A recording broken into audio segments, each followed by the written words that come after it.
नमस्कार, स्वागत है आपका राज्यसभा टेलीविजन के इस खास कार्यक्रम देश देशांतर में। मैं हूं आरफा खानम शेरवानी।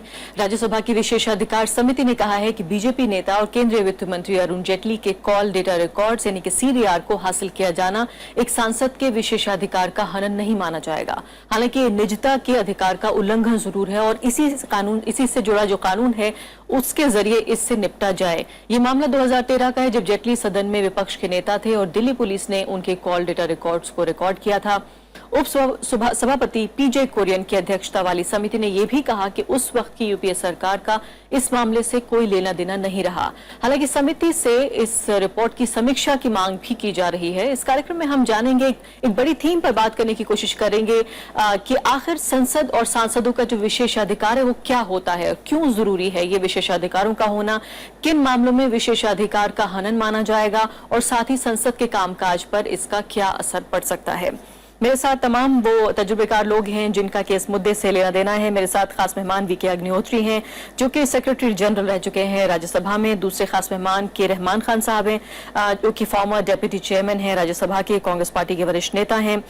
इसके अलावा मेरे साथ वरिष्ठ पत्रकार मनीष छिब्बर हैं जो कि सीनियर एडिटर हैं legal affairs the Indian express अखबार के, और साथ ही वरिष्ठ नेता बीजेपी के और नेशनल एग्जीक्यूटिव के मेंबर शेषाद्री चारी भी मेरे साथ मौजूद हैं। सभी मेहमानों का बहुत बहुत स्वागत है। सबसे पहले अग्निहोत्री जी, ये पूरा जो मामला जिसका जिक्र मैंने इंट्रोडक्शन में भी किया है, जो वित्त मंत्री जेटली से जुड़ा हुआ है, जिसमें किन बुनियाद पे आपको लगता है ये माना गया कि ये मामला ब्रीच ऑफ प्रिविलेज का, विशेषाधिकार के हनन का नहीं है? विशेषाधिकार जैसा कि मालूम है ज्यादातर लोगों को भी कि इसका कोई संहिता नहीं है, अपने यहाँ कोई कोड नहीं है, कोई संहिता नहीं। इसलिए जो अंडरस्टैंडिंग है वो ये है कि जो भी काम काज एमपी लोग करते हैं, संसद करते हैं, उनके कार्य में अगर बाधा पड़ती है तभी वो विशेषाधिकार का हनन माना जाएगा।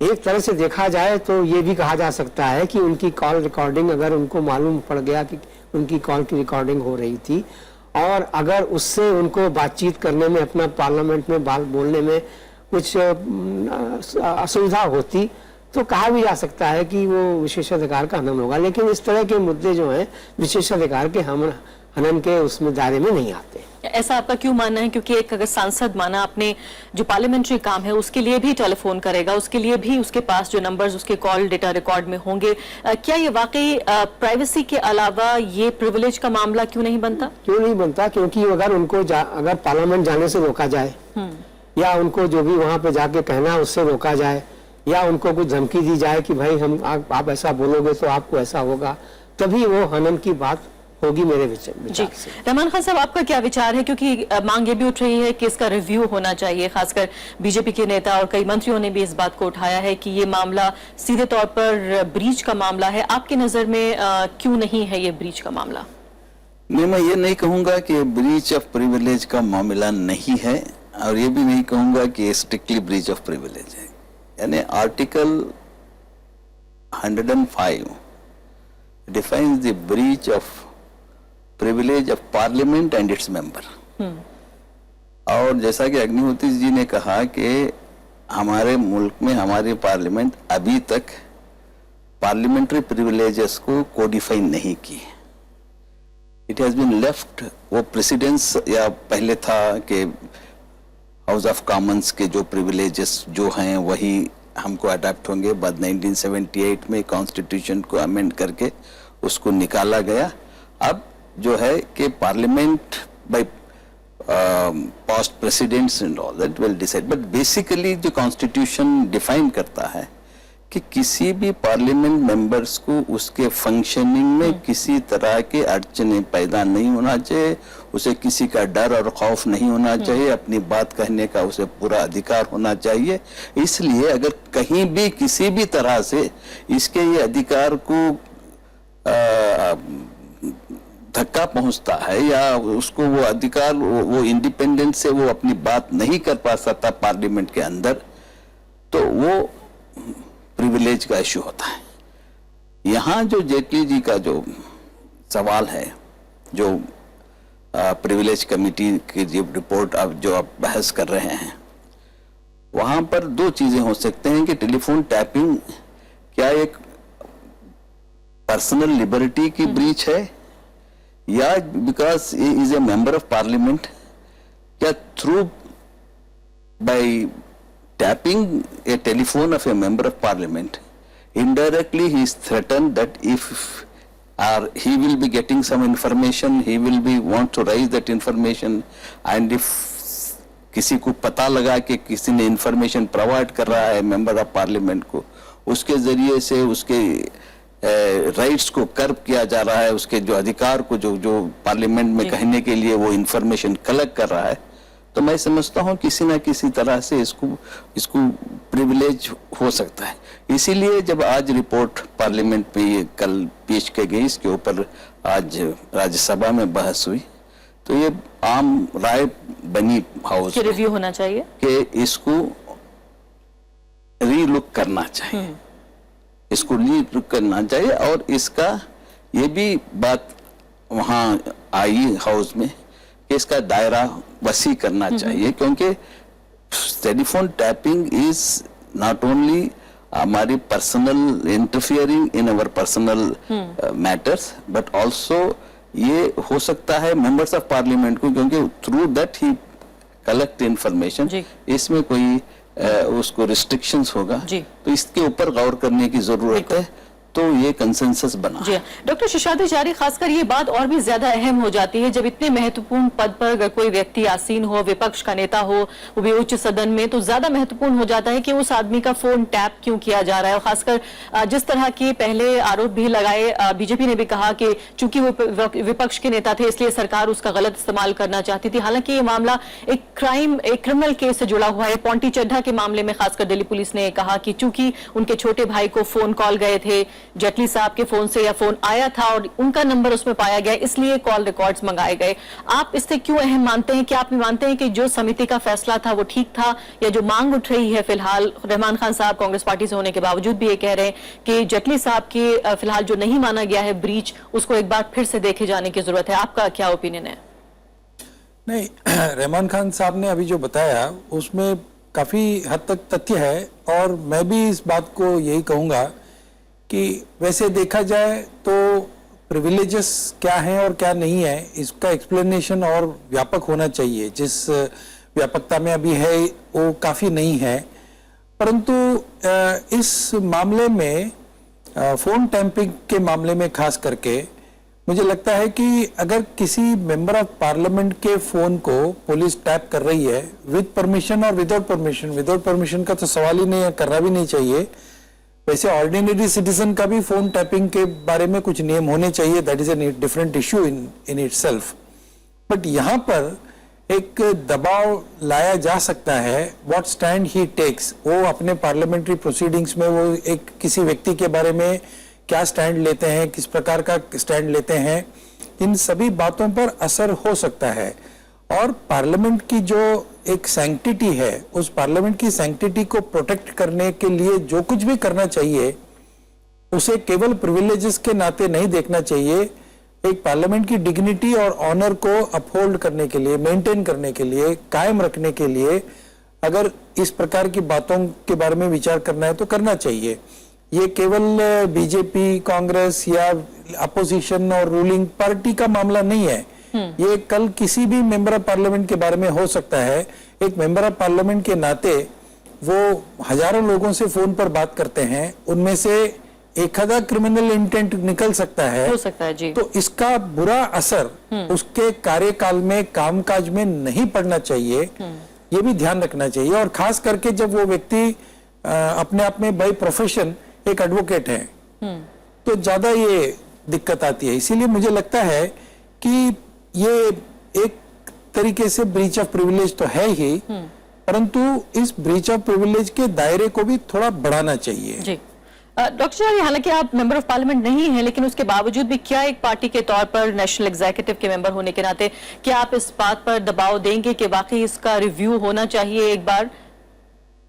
नहीं, देखिए, रिव्यू आज अभी जो प्राप्त परिस्थिति है और अभी जो नियम है, इस नियम के तहत आप कितना भी रिव्यू करेंगे तो उसके कोई लिमिटेशंस हैं।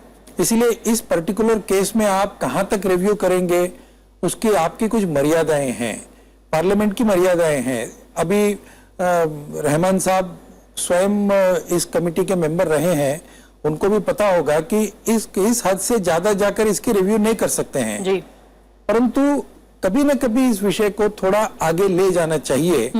अब वो किस तरीके से ले जाएं और ये देखना होगा एक जी। दृष्टि से केवल पार्लियामेंट के मेंबरों को ही ये प्रिविलेज देना चाहिए या इस प्रिविलेज को थोड़ा बढ़ाना चाहिए। There should be a blanket privilege, जी। ये भी इस पर भी सोचना चाहिए। जी बिल्कुल। मनीष ये बताइए कि एक आम आदमी की अंडरस्टैंडिंग के लिए किस तरह से पार्लियामेंटेरियंस और पार्लियामेंट के प्रिविलेज को समझा जाए और कैसे अलग अलग किया जाए, कब ये सिर्फ एक सदस्य का प्रिविलेज है पार्लियामेंट के और कब ये पूरी पार्लियामेंट का प्रिविलेज बन जाता है, और इसके अलावा भी जो असेंबलीज हैं उनका प्रिविलेज किस तरह से होगा, क्या सेम पैरामीटर लागू होगा? देखिए, प्रिविलेज तब अट्रैक्ट होगा, रहमान साहब खान साहब ने भी बताया कि जब आप मेंबर को या पार्लियामेंट को ये लगता है कि मेरा जो पार्लियामेंटेरियन के रूप में मेरे कामकाज पे असर पड़ रहा है किसी एक तीसरे व्यक्ति की या एक ऑर्गेनाइजेशन के एक्शन की वजह से, और मैं निर्भीक होकर अपना काम नहीं एज पार्लियामेंटेरियन कर पा रहा हूँ। अब जेटली साहब का अगर आप केस देखिए, ये एक मिथ्या है कि उनका फोन टैप हो रहा था।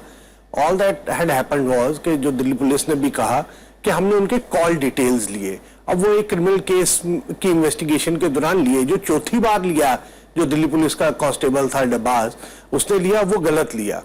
अब जो सबसे बड़ा सवाल जनता के सामने है, जब पार्लियामेंटेरियंस के सामने या इस कमेटी के सामने है, वो ये है कि क्या इन जेटली साहब के कॉल डिटेल्स लेने से उनके एज मेंबर ऑफ पार्लियामेंट कि जो उनका एक्शंस है, जो उनका कामकाज है, उस पर असर पड़ा या नहीं पड़ा। और इसीलिए मुझे जो लगता है, जो अब रिव्यू मांग रहे हैं, जो आज अक्रॉस द बोर्ड सब पार्लियामेंटेरियंस ने ये बात मांग की है, उसका पर्पस यही है कि एक तो क्योंकि देखिए ये एक कोडिफाइड लॉ नहीं है, इसमें जो कुछ होगा जो उस कमेटी के सदस्य हैं उनकी विचारधारा पे और उनकी सोच पे समझ के हिसाब से होगा। सो एक तो सबसे बड़ी जरूरत जो मुझे महसूस होती है वो ये है कि आप इसको कोडिफाई कीजिए।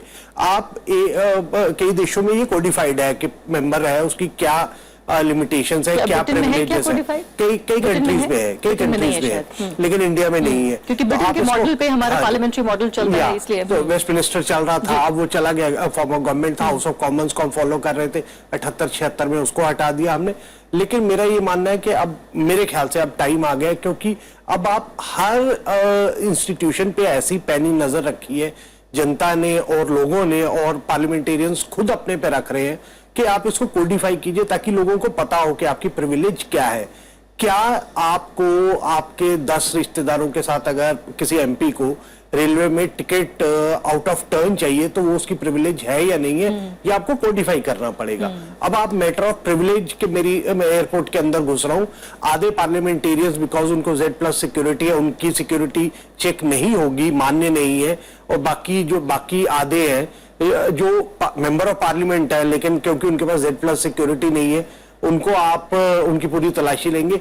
तो ये प्रिविलेज मुझे लगता है मनीष शिबर, ये बहुत अहम बात आप कह रहे हो, शायद इसी जो एक उलझन, जो कंफ्यूजन है कि आखिर प्रिविलेज क्या होता है, प्रिविलेज फायदा है या जिम्मेदारी है, इसके बीच जो एक थिन लाइन है, एक बारीक जो धागा है, वो मिटाने की शायद जरूरत है। मैं आपसे भी समझूंगी इस बात को, लेकिन रहमान खान साहब ये बताइए कि जो एक आम जनता में, इनफैक्ट पत्रकारों में भी इस बात को लेकर जब प्रिविलेज का जिक्र होता है तो ऐसा लगता है कि फायदा, यानी कि एक सांसद को जिस तरह का फायदा मिलता है, उसे जिस तरह की सुविधाएं मिलती हैं, उसे जिस तरह से नियमों से बहुत सारे नहीं गुजरना पड़ता, इसको प्रिविलेज कहा जाता है।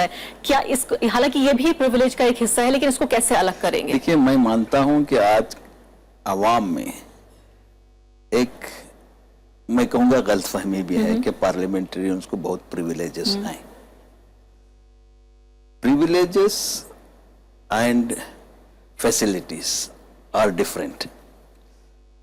जो जैसा कि आर्टिकल 105 में अगेन कहते हैं, 106 में मेंबर सैलरीज एंड अलाउंसेस, तो मेंबर सैलरी अलाउंसेस में कुछ प्रिविलेजेस होते हैं कि रेलवे टिकट का है, इस तरह का है। मगर जो अब फ्रिस्किंग की बात हुई या सिक्योरिटी की बात हुई, ये डिपेंड्स अपॉन द सर्कमस्टेंसेस। अब कोई एमपी को सिक्योरिटी क्यों दे रहे हैं, it is a matter of the security agencies to decide the threat perception of a person and all that, उसमें मैं डिटेल में जाना। मैं नहीं समझता कि ये जो एक आम इम्प्रेशन आ गया है कि मेंबर्स ऑफ पार्लियामेंट को बहुत से प्रिविलेजेस हैं। अब देखिए बात तो आती है, तो अगर मैं members of parliament executive class में ट्रैवल करते हैं, दूसरे भी एग्जीक्यूटिव क्लास में जो कॉमन आदमी मिल जाता है तो उसको भी लॉन्च फैसिलिटी मिल जाती है या और कोई फैसिलिटीज मिल जाती है। जो जो अटैच हैं वो कभी कभी बाय डिफॉल्ट कोई पुलिस वाला उसको सल्यूट कर दिया या पहले भेज दिया, तो all that will be taken now because of the media projection. तो ऐसे जब प्रिविलेज है तो privilege is only, a member of parliament is only when he functions within the house or outside the house also, when if he is prevented from discharging इनके functions को discharge करने में किसी तरह का बाधा आया तो वो privilege का सवाल है।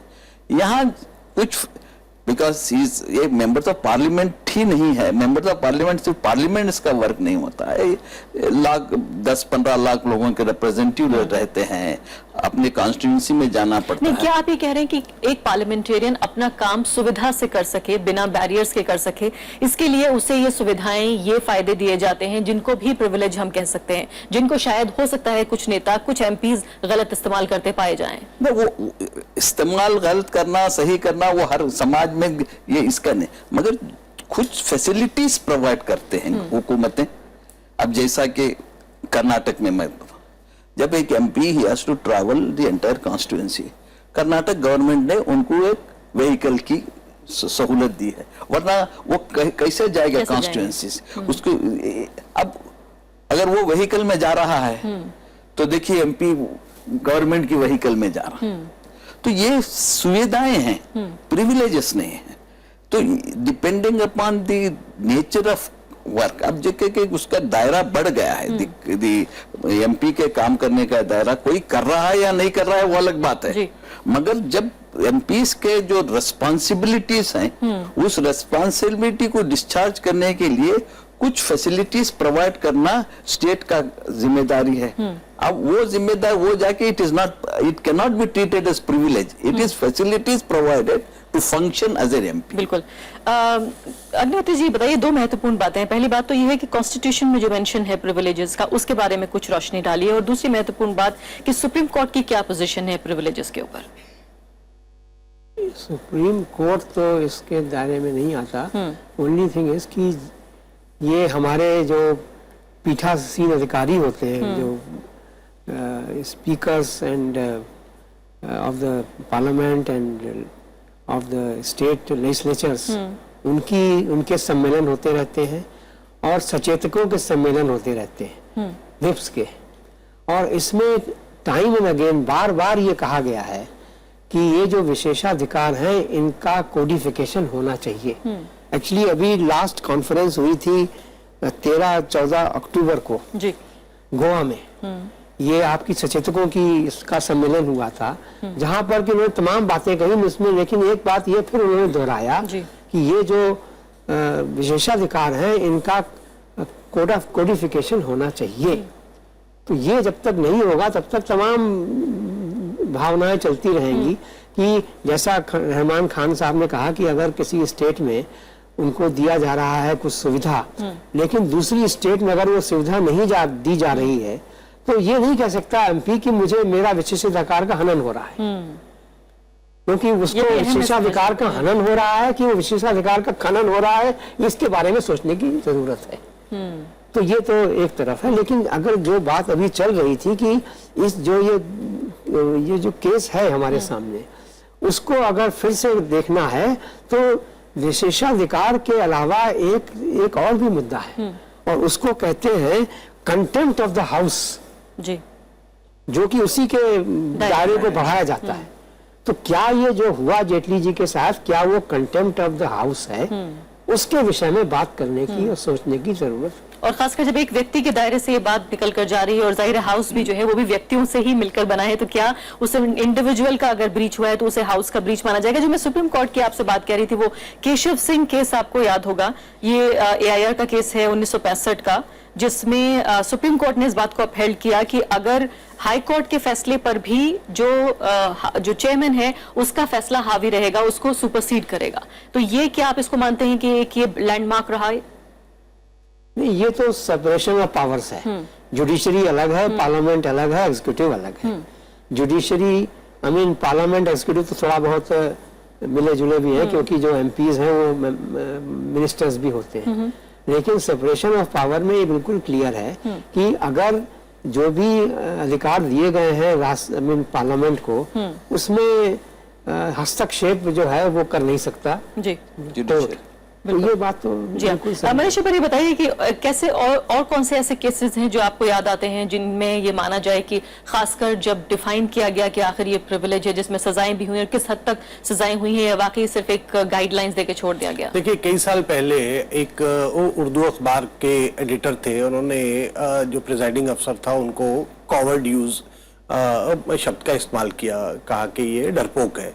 और मामला राज्यसभा या लोकसभा, जो भी मैं भूल रहा हूँ कौन सा सदन था, उसके सामने आया। उन्होंने उसको कहा कि इसने हमारा जो प्रिविलेज है इसको खराब किया है, ब्रीच किया है। लेकिन उन्होंने ये कहा कि ये जो सदन की गरिमा है वो इन बातों से धूमिल नहीं होती है, छोटी नहीं पड़ती है, तो उन्हें कोई सजा नहीं दी।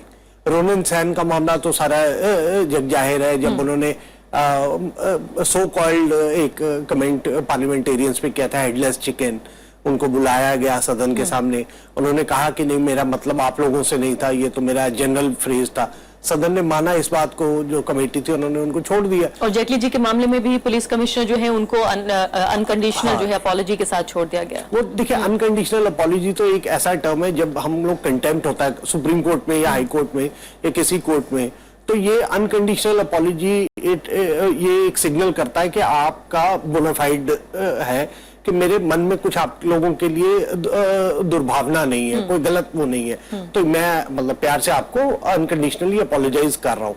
प्रॉब्लम होगी अगर वो कहेगा कंडीशनल अपॉलॉजी, कि आपको अगर लगता है मैंने कुछ गलत किया तो मैं माफी दे रहा हूँ। वो कहता है मैंने कुछ गलत नहीं किया लेकिन मैं माफी मांग रहा हूँ, ठीक है, आप मतलब आप अपनी। लेकिन इसमें जो कोडिफिकेशन का मैं बार बार जिक्र कर रहा हूँ, वो इसलिए कर रहा हूँ क्योंकि देखिए, एक राज्य में आप एक एमएलए को लगता है कि वो मोबाइल अलाउ कर दिया अंदर, मतलब एक हाइपोथेटिकल है कि या मेरे दो लोगों को आपने अंदर अलाउ कर दिया विजिटर्स गैलरी में, और वो सदन की कार्यवाही देख सकते हैं। दूसरे राज्य में वहां एक रूल्स नए बनाते हैं, क्योंकि स्पीकर और जो प्रिजाइडिंग अफसर है उसके पास पावर है रूल्स बनाने की, एक कमेटी होती है जो सारा ये देखते हैं। वो कहते हैं कि नहीं, हम अलाउ नहीं करेंगे, और या ऑपोजिशन में हम कुछ लोगों को अलाउ नहीं करेंगे। अब जो सबसे बड़ी इसमें बात आती है कि आपके as member of that house आपके कामकाज में इसका कैसे असर पड़ रहा है, कि आपके दो लोग ऊपर बैठे हैं नहीं बैठे, इससे आपकी परफॉर्मेंस में बाधा पड़ रही है नहीं पड़ रही है। अब आपने मैं जेटली साहब के केस की तरफ वापस आता हूं, आपने उनके कॉल डिटेल्स निकाल लीजिए। अब इसीलिए मुझे लगता है ये मतलब अगेन हाइपोथेटिकल है, क्योंकि मेरे को नहीं पता कि सदन के मेंबर्स की क्या भावना थी। जब उन्होंने कहा आप इसको, जो आपकी कमेटी है, इसकी रिपोर्ट को रिविजिट करिए और रिव्यू करिए और इसको थोड़ा बढ़ाइए ताकि फोन टैपिंग बीच में आए, वो तो ये है कि जेटली साहब लीडर ऑफ ऑपोजिशन थे। अब लीडर ऑफ ऑपोजिशन अपनी पार्टी के एमपी से बात कर रहे हैं और अगले दिन की सदन में जो पार्टी की स्ट्रेटेजी है उसको डिस्कस कर रहे हैं। फोन टैपिंग के थ्रू कोई आज की सरकार है या पिछली सरकार थी, वो आप ये बातें बाहर आ सकती है, उनको वो इस्तेमाल कर सकते हैं। देखिए, यहाँ तो आधे आधे घंटे में कुछ ना कुछ हो रहा है, बदल जाता है। ये तो मैं समझता हूँ। अब आप एक मर्डर केस में उनकी कॉल डिटेल्स, वो भी इसलिए क्योंकि कुछ मैसेजेस एक्सचेंज हुए, कुछ फोन कॉल एक्सचेंज हुए, उससे प्रिविलेज कहां से आया, मतलब ये आपको नहीं लगता? लेकिन ये भी जरूरी नहीं है कि फोन जब टैपिंग हो रही है तो सिर्फ एक ही नंबर के बारे में बात की गई, क्योंकि उस दौरान जितने नंबर्स पे बात हुई होगी उनकी भी टैपिंग हुई होगी, तो जाहिर है उससे भी फर्क पड़ता है। शेषाद्रिचारी जी, सवाल ये भी उठ रहा है कि क्या एक पार्लियामेंट्री डेमोक्रेसी में जब प्रिविलेजेस का हम जिक्र करते हैं, तो जिस तरह के अधिकार जिन्हें हम ये कह लें, विशेषाधिकार हम ये कह लें या सुविधाएं हम उन्हें कह लें, हालांकि उनको अलग अलग भी करा जाएगा, अगर हम जब कहते हैं तो क्या हम एक आम नागरिक से ज्यादा सुपीरियर एक मेंबर ऑफ पार्लियामेंट को मानते हैं, इसलिए उसको जो है ये प्रिविलेजेस मिल रहे हैं? कहीं ना कहीं ये भी एक कंफ्यूजन है। नहीं, देखिए, ये प्रिविलेजेस के बारे में जब चर्चा हुई और प्रिविलेजेस को स्वीकार किया पार्लियामेंट में, तब का जो समाज था और उस समय के जो सदस्य थे पार्लियामेंट के, उनका दर्जा, उनका स्तर, और आज जो समाज का स्तर है, दर्जा है, और मैं किसी पार्लियामेंट के सदस्य के बारे में नहीं कह रहा हूं, परंतु कुल मिलाकर जो एक मॉरल और एथिकल स्टैंडर्ड्स समाज में था और उसी समाज का रिफ्लेक्शन पार्लियामेंट में भी होता है। People get the kind of government they deserve कहते हैं, वैसे इट्स अ रिप्रेजेंटेटिव बॉडी। इसीलिए इन सभी स्तरों को देखते हुए, जैसे 25-30 साल पहले मॉडल कोड ऑफ कॉन्डक्ट नहीं था, आज वो है, तो इसीलिए हमें ये देखना चाहिए कि समाज का प्रतिनिधित्व करते हुए अगर कोई सदस्य बनता है तो उसको कितने प्रिविलेजेस देने चाहिए और कितने नहीं, इस पर चर्चा होनी चाहिए, एक बात। और दूसरा, जैसे कि रहमान साहब ने भी कहा, प्रिविलेजेस, विशेषाधिकार और सुविधाएं अलग अलग, ये अलग है। अब इस पर भी चर्चा हो रही है कि कोई अगर एनडीए के समय में 13 दिन की सरकार थी, पार्लियामेंट ही 13 दिन तक चला, 13 दिन का पार्लियामेंट था, और कोई अगर 13 दिन के पार्लियामेंट में सदस्य बन जाता है और आगे कभी भी वो सदस्य नहीं बना, फिर भी वो जिंदगी भर वो रेलवे में फ्री जाएगा। अब क्या ये उसको प्राप्त होना चाहिए क्या? यानी कि कोडिफाई करना बहुत जरूरी है। आखिरी मेरे पास ये सुविधा में है, ये प्रिविलेज नहीं है, सुविधा है। इसीलिए हमें, मुझे लगता है कि प्रिविलेजेस के बारे में जैसे हम सोचते हैं, वैसे इन सुविधाओं के बारे में भी पुनर्विचार होना आवश्यक है। रहमान खान साहब, कई बार इस बात को लेकर भी दलील दी जाती है कि क्या पार्लियामेंट या पार्लियामेंटेरियंस अपने इस प्रिविलेजेस का इस्तेमाल क्या मीडिया की आवाज को दबाने के लिए भी कर सकते हैं? क्या इस तरह से, यानी कि अगर पार्लियामेंटेरियंस के किसी फंक्शन पे या पार्लियामेंट के किसी काम पर अगर जर्नलिस्ट सवाल उठाते हैं या अखबार सवाल उठाते हैं, तो क्या कहीं ना कहीं प्रिविलेज का इस्तेमाल किया जा सकता है, या फिर इसके लिए सेफगार्ड्स मौजूद हैं प्रिविलेज का? हमारा जो मैं नहीं समझता, क्योंकि मेरे एक्सपीरियंस में ये कभी नहीं आया कि पार्लियामेंटेरियन अपनी प्रिविलेजेस को, मीडिया की आवाज को दबाने के लिए। मतलब ये है कि दायरा कैसे तय हो कि किस हद तक सवाल उठाया जा सकता है? नहीं, सवाल उठाना यही क्या ये बड़ा अहम इशू है कि आप फर्ज कीजिए, आप एक मीडिया में, जैसा कि इन्होंने रेफर किया एक केस की बात, वो इत्तेफाक से मेरी कमेटी का ही रिपोर्ट है। अच्छा, उन्होंने मेंशन नहीं की। तो उस पत्रकार ने, माय प्रिसाइडिंग ऑफिसर, उन्होंने एक ऐसा इमोशनल इशू उठाया, वो उनकी थिंकिंग है कि मैंने कुछ बाबरी मस्जिद या कुछ इशू आया तो मैंने एक मेंबर को उसके ऊपर बात करने, क्रिटिसाइज करने का मौका अता कर दिया। तो मुझे, जब मैं पार्लियामेंट मेंबर की राइट को दिया, इवन अपोजिशन जो वो चाहते हैं उस member free and fair discussion के लिए मौका दिया, तो मुझे इस पत्रकार ने कवर लिखा।